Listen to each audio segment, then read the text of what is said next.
Hello दोस्तों, आपका फिर से स्वागत है हमारे चैनल एक्सप्लेनर में। अगर आपको मूवी पसंद आती है तो कमेंट में बताना है कि आपको मूवी का कौन सा पार्ट बढ़िया लगा। मूवी की स्टार्ट में हम एक शिप को देखते हैं जो कि यूरोप जा रही होती है। यहाँ दो कजन रिचर्ड और एमिली होते हैं, शिप के कुक के पैडी के रिलेटिव। पर अचानक से शिप में आग लग जाती है और सभी भागने लगते हैं। इसी बीच पैडी रिचर्ड और एमिली को लेकर लाइफ बोट में निकल जाता है और वो लोग तैरते तैरते एक आइलैंड में पहुंच जाते हैं। यहाँ पर उनकी सिवाय और कोई नहीं होता। पैडी उनके लिए खाना ढूंढने लगता है और वो दोनों नहाने लगते हैं क्योंकि वे दोनों छोटे बच्चे होते हैं। इसके बाद पैडी बच्चों के लिए खाना ढूंढने के लिए दूसरी तरफ जाता है जहाँ उसे एक स्कल मिलता है जिससे वो दोनों बच्चों को दिखाता है। इससे पता चलता है कि यहाँ पर कुछ खतरा है, इसलिए वे दोनों बच्चों को सरवाइव करना सिखाता है और उन्हें मना करता है कि उन्हें आइलैंड की दूसरी तरफ नहीं जाना। एक दिन खाना खाने के बाद वे दोनों डांस कर रहे होते हैं और पैडी ज्यादा ड्रिंक कर लेता है जिससे वे आइलैंड की दूसरी तरफ चला जाता है। जिसके बाद रिचर्ड और एमिली भी सो जाते हैं। पर वो दोनों जब सुबह उठते हैं और पैडी को ढूंढते हैं लेकिन पैडी उन्हें कहीं भी दिखाई नहीं देता। फिर वो आइलैंड की दूसरी तरफ जाते हैं जहाँ पर पैडी लेटा होता है। वो पैडी को चाकर बोलते हैं कि हाँ मैं उठो उठो। वो पैडी को हिलाते हैं। वो देखते हैं कि पैडी अब मर चुका है। जिसके बाद वो रोककर वहाँ से चले जाते हैं। अब वो उम्र के साथ सरवाइव करना सीख जाते हैं। जैसे जैसे वो बड़े होते हैं तो उन दोनों के बीच अट्रैक्शन भी बढ़ने लगती है। एक दिन एमी सपने में देखती है कि रिचर्ड मर जाता है, जिसे देखकर एमी काफी डर जाती है और सपने से उड़ जाती है। जिसके बाद रिचर्ड वहाँ पर आता है और एमी को कहता है कि नहीं नहीं। एमी अपने आप को कंट्रोल नहीं कर पाती और उसे किस कर देती है। जिसके बाद वह भी अपने आप को कंट्रोल नहीं कर पाता और एमी के ऊपर हावी हो जाता है। जिसके बाद वह डर जाती है और उसे हटा देती है। जब एमी सो रही होती है तो रिचर्ड उसकी बॉडी को टच करता है। जिसके बाद वह उससे डांट कर भगा देती है, जिससे रिचर्ड उससे देखकर काफी गुस्सा हो जाता है और वे किनारे के सामने मास्टरबेट करने लगता है। एमी उसे मना करती है लेकिन वह समझ नहीं पाती कि वह क्या कर रहा है। एक दिन नदी किनारे उसे अपनी तरफ एक शिप आती दिखाई देती है तो रिचर्ड एमी को इंडिकेट करता है क्योंकि उन्होंने एक किनारे लकड़ी का गट्ठा रखा हुआ था ताकि उन्हें कोई शिप दिखाई दे तो वह उसे सिग्नल दे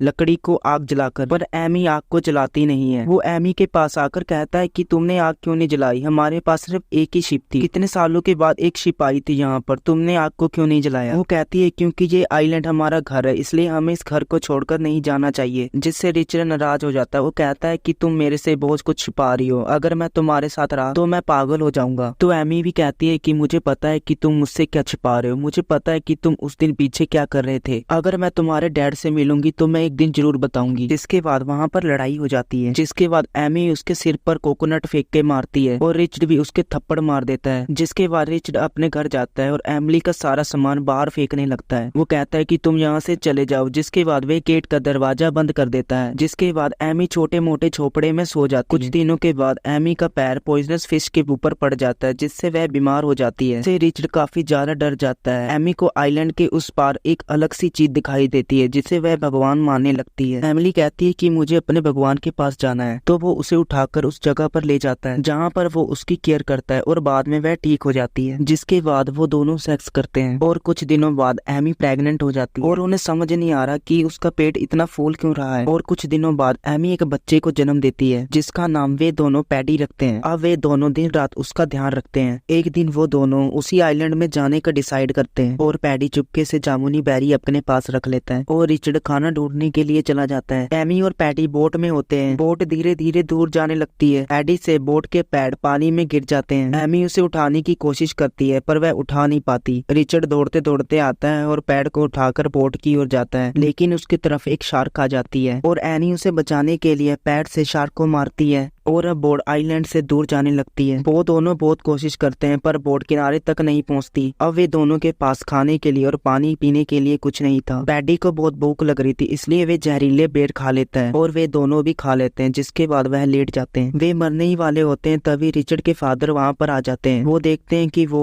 उसकी बहन और बच्चा वहाँ पर लेटे हुए हैं। वे उन सभी को बचा लेते हैं और मूवी यहाँ पर एंड हो जाती है।